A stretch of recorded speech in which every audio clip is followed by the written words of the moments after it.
Hey guys, welcome to Years in Between with me, Loretta Maria. And me, Jacinta Jerry. This is a podcast where we talk about the thoughts, feelings and experiences in the years in between. It's so surreal that this is like a thing.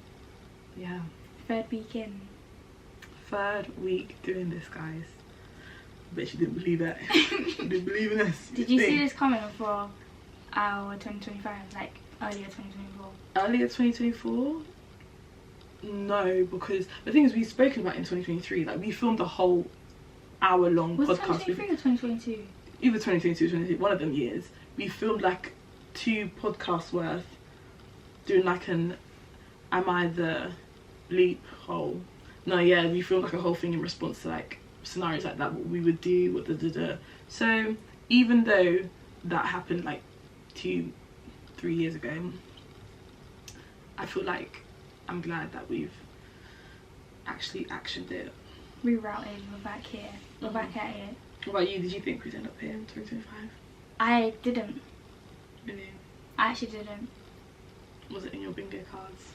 It wasn't in my bingo cards, but weirdly, as I've said, like the mic, I put a mic on my vision board April 2024, and I was just like, And I even put a cell. I'll actually find it and show you. I think, was it a digital one? Was it like a digital? Physical? I think you showed me, because you even had TikTok on it and everything. Yeah. You showed me one time we were driving, and I think we pulled over somewhere. Yeah, and I showed you. Yeah. So. And you even forgot some of the stuff that you had on it. Yeah. Until. You know, the power review. of like writing things down and putting it out, and obviously. Habakkuk chapter 2, verse 2 to 3. What's that? Write down your visions. Write down your plans. And although your plans may tarry, like come into fruition, they will come.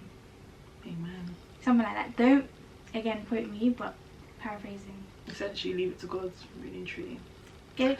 Proverbs 16 verse 3. Give your plans to God, and they shall succeed. Oh, she has it on her books. I was thinking, why did you look back there? But yeah, no, for real, I hear it. So yeah, I'm glad that we are showing up for ourselves and showing up for the pods and showing up for you guys, because I love it. Like, I'm enjoying it a lot. Me too. It's something I look forward to every week. Yeah. For sure. Yeah. How's your week been, my love? My feelings this past week went. Let me not say it. Okay, work life. I'm grateful to have a job. I'm grateful to be employed. Amen. And make money. That's what I'm saying. But personal life, yeah, my feelings have been great. Like, I've been feeling really great. And just positive, optimistic. I'm glad that at least like the personal side of your life isn't presenting all that stress as the work side, because spiritual life has been great as well. Like, gaining spirit. My prayer life has definitely gotten better, but there's always room for improvement. I feel like I always give myself an 8. You know, when you have your reviews at work, and they're like, oh, what number would you rate yourself? I always give myself an 8, because it's like, I'm doing great, but there's always room for improvement. You can never say you've reached somewhere, because you're never gonna actually be complacent. Yeah, exactly. Yeah. But yeah, how's your week been? My week's been not a lot less, but less stressful than last week, I'd say. I feel like even though the stress of last week was immense, I've got my footing and I know what I need to do. This is work-wise, Your by the way. lashes are so long, by the way. Thank you. Alright, Charlie. Yeah, I feel like this week, even though it's like stressful, whatever, but I've got more of an understanding of what I need to do and what I am doing, and I'm doing what it requires, like what I'm needed to do in order to feel less stressed about things. And it's also a situation that's above me, so it's like I can't really help it, just sort of keep it stepping. You're presented with it, you just have to see it through. And I don't mean to talk in riddles, guys, but it is what it is. It is what it is until it's not. until it's not. Not. Just know that life is lifing at the moment. Exactly. We're really feeling what it means to be like adults. Yeah. And we're entering our mid-20s. Oh, we're turning 20. She's turning 24 in a couple of weeks. What do you mean she? We. I'm so sorry, but I've got a whole month. You've got 3 weeks and 6 days. I've got a whole 2 months. 3 I've got weeks a and month and 3 weeks or something like that. A month and 2 weeks. You, madam, have got what? Oh, I thought you meant for my birthday. I'm saying for my birthday because you're saying us, we. As soon as I turn 24, you're turning 24 in 3 weeks and 6 days. No, but the thing is, today. Yeah, we're both 23. Yeah, we're both 23, but 24 is creeping. And that's not to say growing up is scary, because really and truly... You always, every time I'd be like, oh my gosh, our birthdays, my birthdays, you'd be like, oh, like, don't remember. Yeah. Like, I'm just like... I've always been that way. I've always been that way from a young age. Like, the whole concept of growing up and, like, responsibilities, and it's just sort of... I really love the present age, or, like, the present moment I'm experiencing, and I'm hyper aware of the fact that it's gonna be over. So even before, like, even when we have things like cousin parties or family parties, just birthdays, I'm so excited to just spend time with family and friends that I'm already sad about the fact that it's gonna become a memory. It's kind of like the weekends, you know, when like Friday comes, when it's Friday evening, I'm literally like, it's already Monday, because you're gonna blink. Like today, and you're back at work. I don't want to go to work on Monday, and it's Saturday. Like, it's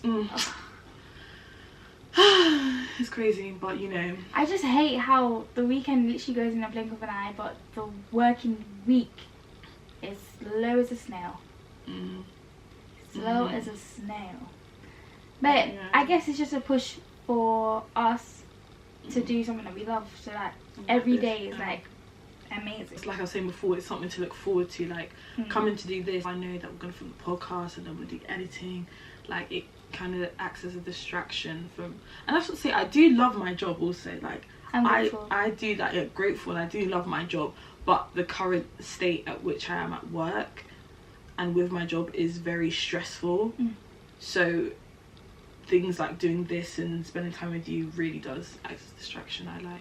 So guys, as you know, we've been reading The Courage to Be Disliked, and last time we left off on, like, I don't know how many points, but I think we like, what, 2 points. 3 points on the first chapter, the first section. But in the first section, I should mention, there's multiple chapters. In the second section, there's multiple chapters. Like in the first section, there's what, like maybe 9 I don't know, how many chapters is it? 10, and then in the second, like, there's literally chapters in it. So when we say first section, we're referring to multiple chapters. So now we're going to talk about, like, maybe some of the other chapters as well as some of the second section. Sometimes my phone doesn't like to work with me. Sorry, the camera cut off because it's misbehaving. Now I'll ask you a question. What was that? Do you dislike yourself?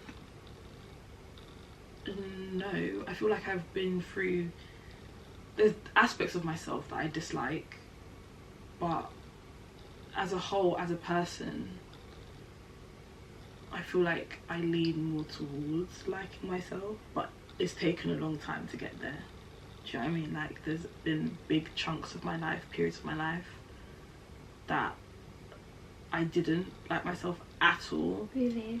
Like, really badly, like really, really badly. Really? Yeah, I actually wrote about it in one of the quotes from this book, but yeah, but now, like, I've done, like, not even like I've done the work, but I don't know, with time and I guess growing older and realising you literally only have yourself. Like, not to say, like, obviously I've got family, I've got friends, but it's like the one person you have from start to end in this life is you. So there's no point disliking what you can't change. So it's just sort of a journey of acceptance. You know, we're still on that journey. You're so cute. Do you like yourself? You okay? Yeah. Okay. You're so cute. But just know that you are beautiful inside and out, and this world won't be the same without you. Thank you, girl. Thank you. I appreciate that. But do you like yourself? Remember that God has made you wonderfully and beautifully complex. He mixed you together in the room. Okay? You're making me shy. Like, I keep smiling, like I can't stop smiling. No, seriously. Yeah. Yeah. I hear it. You are amazing. I hear it. And I know that we go through, like, I know we go through those thoughts and feelings, like, during adolescence and growing up, and comparison is like the thief of joy and stuff, but I'm happy that you came to the conclusion that you have, not you, that you just have yourself, but that you have to enjoy life in yourself. Despite how you may be made to feel about you, not made to feel about how you feel about yourself. Like, just enjoy it despite it all. We're all unique, and Exactly. your strengths are my weaknesses, and vice versa. Like, you know, there's no one in this world that is perfect, and the perfect person is Jesus. Sorry. Sorry, this is true. But yeah. I hear it. I appreciate you saying that. How about you? Do you like yourself? If you dislike yourself, well, actually, do you like yourself? Do you dislike yourself? Yeah. I would say that I do like myself. Mm. I would say that before, about maybe 2-3 years ago, it's not like I didn't dislike myself. I would say that I was a shell of myself. I guess I like hid. No, it's not hid. I don't think I knew what I liked or wanted, and so I would just That's so valid. like and want what everybody else liked and want. With that being said, though, I've always been like, I want to dress like this, like I want to dress a bit differently, or I want different. Like, I knew, but I think throwing yourself entirely into that was really the relationship I was daunting. in, I was hidden behind the person I was with, so much so that the things that he liked, he wanted, I wanted the same. But since coming out, I've understood who Jacinta is as a person, and I'm still learning. And she's been out of that like relationship for a while, so it's not like yesterday or 6 months ago. It's been a hot minute. Yeah, so I think, I didn't dislike myself. I just didn't know myself. Yeah. But I've always liked myself. I can be quite vain, as you know. I mean, you're saying that. No, the thing is, not. I guess it's not a bad thing. I think in the world and society that we live in, to like yourself and to love yourself really is like a blessing, because the social media that we have around us, where people are constantly posting their highlight reels or constantly posting the best bits, I think to love yourself and to like yourself can become difficult, because again, comparison quickly comes in when you're constantly seeing people doing 5 million things that you're not doing. So I say, I don't think she's vain, and obviously, like, thank you. You know, I feel like it's really good that you like yourself, and from such a young age, like, just to. It was fed into me though. I remember one time in year 5, I'd moved to a new school, and the teaching assistant. This is why was coming out of the playground. The sun is hitting my face, right? And you know, like, my eyes are, when the sun hits my eyes, they're quite light. Yeah. And she stopped me. She stopped me, and then she was like, oh, "You're so beautiful." And I was 9. I was walking like, yeah. I'm that so guy. Beautiful. Yeah. And she should. Period. But I just hate how shy I used to be. I'm coming out of that now, but I just hate how shy I used to be, because I feel like I feel like you're not shy anymore. No, not anymore. I feel like you can flip it on something, but I genuinely don't think you're. The shyness, like, because both of us, incredibly shy. She's no longer shy, but I still have shyness about me if I'm not with people that I know or close to me. I can vouch for that, but because I know you, I know that you're not. Like, you're not. I remember you would be the one to carry conversations with I know, because I was not. Yeah, it's just like, have to step up to the plate, like, pay the bills. But yeah. But I just hate. If I could go back in time, I would stop myself from being shy. But then again, would I have got myself into situations? Because we know that sometimes I don't think I might speak. So, I don't know. But I guess everything happens for a reason, right? Everything does happen for a reason, but I'm blaming it on the enemy for silence in my mouth. Right. That's so true. I was actually thinking about that. You know, people say, like, the spirit of shyness. It's not true, because God, 2 Timothy chapter 1 verse 7, God did not give us a spirit of fear, but of power, love and self-control. I'm not sure what version that is in, but the spirit of fear and shyness is not something that God has given us as gifts. Yeah. So we really need to come out of, like, that mask, that silence, that mute spirit, because we all have the power in Christ. Amen. I think essentially, I guess it almost not almost always, because obviously everyone's different, but I guess anxiety is something that is prevalent I think, in society, especially young people today, because like we've just said before, comparison and always having a version of yourself in your head that you want to be, which is good because it's something to work towards, but then beating your current self down for not being that right now is, I think, detrimental. And I think people need to remind themselves that it's like, it's a process. Again, it is a process. It's hard, it's long, but we'll get there. Oh man, we will get there for sure. But yeah, so this basically, do you have a way of thinking in your mind, like almost like a self-fulfilling prophecy? Do you know what self-fulfilling prophecy is? Say it. It's like, for example, if someone was to be told, oh, you're a bad kid. Oh, and then it comes to, they like do stuff like they may have not essentially been a bad kid, but because they've been told that, they fulfill that prophecy. And then it's sort of like, it's true, it really is, because and then essentially in this part of the book he's talking about if somebody says the real issue is how one confronts reality. If what you're thinking is I'm not well educated, I can't succeed, then instead of I can't succeed, you should think I don't want to sorry. Oh, but yeah, self-fulfilling prophecy. So like, so people, rather than thinking like, oh, I'm not well educated and I can't succeed, which is like a self-fulfilling prophecy, because if you're not well educated, it's not for certain that you won't succeed. The philosopher was like, if you have that sort of thought process or mentality, you might as well change your thought process from I can't succeed to I don't want to succeed, because you're using the fact that you're not educated as an excuse. Limited belief. And then exactly that. And then the youth was like, I don't want to succeed, like what reason is that?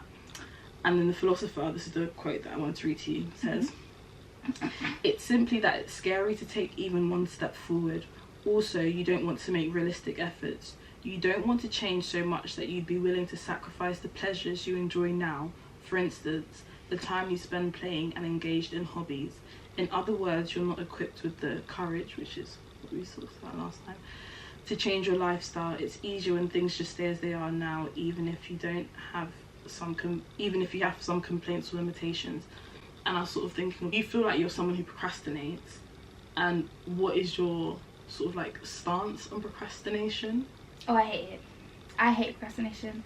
I don't even want to say that I am a procrastination queen, because I don't fulfill that prophecy. But one does procrastinate. Yeah. And I just hate it so much, because like I know that I will get the thing done in the time that it needs to get done, but instead of getting it done earlier, I would leave it until I'm rushing. I don't know if I like to do things in a rush, in haste. But I want to leave procrastination in this month. Like, I want to get things done when it needs, like as soon as I'm given the task, I want to get it done. And just have it, because I learnt that procrastination / being late as a person, being late to things, and telling myself, hey guys, it's editing Loretto from the future.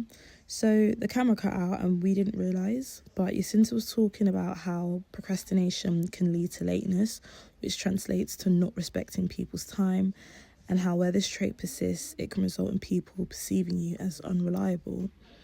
We're now talking about examples of this unreliability. Enjoy. Jacinta, like, can you put this in the wash for me? And you go to work. Let's say I'm at your house, you said, can you put this in the wash for me? You go to work, and then you come back home, and you knew that you told me to put the clothes in the wash, but because I haven't told you that I had put the clothes in the wash, you think that I didn't put the clothes in the wash. You go automatically to the kitchen to see if I put the clothes in the wash. So it's like a test to see that has she done it type thing, or was it like it's the lack of trust? The lack of trust. You've done it. Instead of going round the back, my pet peeve is people's lack of trust in like the little tasks. Like you following through with what you say you're gonna do. Yeah. I don't like that, because it's like, do you not feel like I have the capability to do what you've asked me to do? Do you think there's been instances where you've like not, obviously everyone has instances where they didn't follow through with what they said they were gonna do, but like, is it because you do that enough times for people to be like, did she do it, or is it like just for the sake of being like, let me check if she did it? I wouldn't know, because I've not been pulled up like, oh, I told you to do it, but you haven't done it. Because I feel like when someone tells me to do something, I make sure that I do it. No, but one thing I can give like Cinta roses for is like you pull through. Like when you say you're gonna do something, or you say you're gonna show up, or you say that like I will do it. Yeah, she will do it. Like, but it's like I don't like when people get surprised that I've done it. Yeah. Or like I've actually you done it, or you showed up for me. Like I said I was. So I'm gonna do it. I'm gonna do it. She's a woman of her word, guys. You need to be a woman. Like I just don't. Yeah, I don't want to be known as being unreliable. Someone that's unreliable. So I hate procrastination, and I need to get myself out of procrastinating. Like I need to be for church for 1:30. Why am I getting up at 11? I know there's time and work. Church is only down the road, but I could.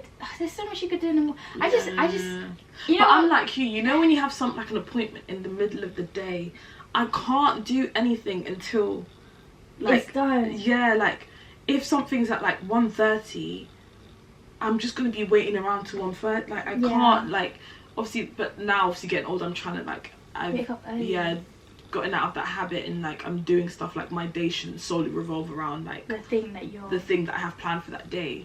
But it's like I don't know. I feel like maybe just because obviously we're from today on. It's not even because like we're early into our journey of adulthood or whatever. Yeah. It's sort of like we're toddlers. Yeah, it's like for the longest time being kids, like when you're told, oh yeah, you've got this today, you're doing this today, you just sort of don't have anything to do until you have that thing to do. So it's sort of like making yourself busy or finding things that, because there's always something that can be done. That's what I've learned in adulthood. There's actually something you've got an email that you need to answer to. Ooh. You've got life admin that you need to complete. Like there's a lot of things that could be done. But yeah. What's your thoughts on procrastination, and are you a procrastinator? When we say procrastination, I also want to clarify that we're not talking about neurodivergent people where procrastination is actually... I would say that I'm neurodivergent, but I don't want to self-diagnose myself. Self-diagnosis. No, but yeah, like if you're neurodivergent, it's a lot harder to do things like people who see you suffer with ADHD, like, or like ADD. Like procrastination is something that obviously is a hard thing to, but I think there's an arrogance in procrastination. There was this quote, and I was literally like, I sent it to my sister, and she was like, that's actually so true. And they said it's like, I can't remember who it was by, but it did say the quote was like derived from a Stoic belief where it's like the sense of arrogance that a person has when they procrastinate, because it's like you don't have enough discipline to do it now when you said you're going to do it now, and you're arrogant enough to believe that when you say you're going to do it later, you're going to pluck that discipline that you didn't have when you said that you're going to do it initially to do it then. And I was like, that is so true. Yeah. It really, I even had it as my lock screen for a bit, and when I had it as my lock screen, it really made me... Oh, you got me thinking. It made me like, whoa, like, procrastination... I think it says a lot about that person. To procrastinate is to be entitled, it is arrogant. It's the assumption that there will be a later, because you don't even know if there'll be a later. The next hour isn't promised to you. Yeah, I'm going to follow up a scripture on this. Amen. I think it's either in 1 Corinthians or Romans, but Paul, I believe it's Paul, but he says like, we shouldn't boast in the future, in our strength, that tomorrow will come. We should say, if it's God's will, Amen. we will My see mum tomorrow. says that all the time. Because it's true, God like, willing, God willing. If it's God's will, then we will see tomorrow. If it's God's will, then we'll see later on. Like, it is. Like, we assume that we'll have that later that we're talking about to get what we need to get now done. Like, you don't know what, even if you may, like, you're physically here, you don't know what situation will come into your life, or circumstance will come into your life, which means that the time that you thought you'd have allocated to do what you could have done earlier is now taken away from you. Exactly. So, if you think about it, everybody, even if you're an unbeliever, you actually live by faith, because you're making plans, meetings and arrangements for the days to come, but you don't even know if you're going to see those days. That's faith. That's an example of faith. Yeah. And it's a privilege, because like people them quotes that you see on social media, it's like an underrated privilege and blessing is getting home safely after you leave for work. Waking up in the morning, you know how so many like, until you've experienced a loss, or like when I broke my arm, like, or when you even got a cold, you think of the time when you life without a cold, like you're there suffering to breathe, and you're like, oh, life was good when I could breathe properly. But it's like, until you're in that deprived state, mentally, physically, emotionally, whatever it is, you really don't appreciate how good you have it when things are going okay. Not to say they have to be going amazing, when they're going okay and you can breathe, or you can walk, or you can eat. Yeah, or you can Swallow. eat, or you can just have a comfy bed to sleep in and wake up to. Like, it's crazy. Yeah, but it is crazy. Yeah. Okay guys, so that's it for today's episode. Thank you guys so much once again for listening in, tuning tuning in. Hope you enjoyed this episode. Please do not be afraid to comment and share your thoughts, feelings and experiences in the years in between. Hope you have an amazing week ahead, and we'll see you next week. Don't forget to like, share and subscribe. And yeah, we'll see you next time, guys. Bye.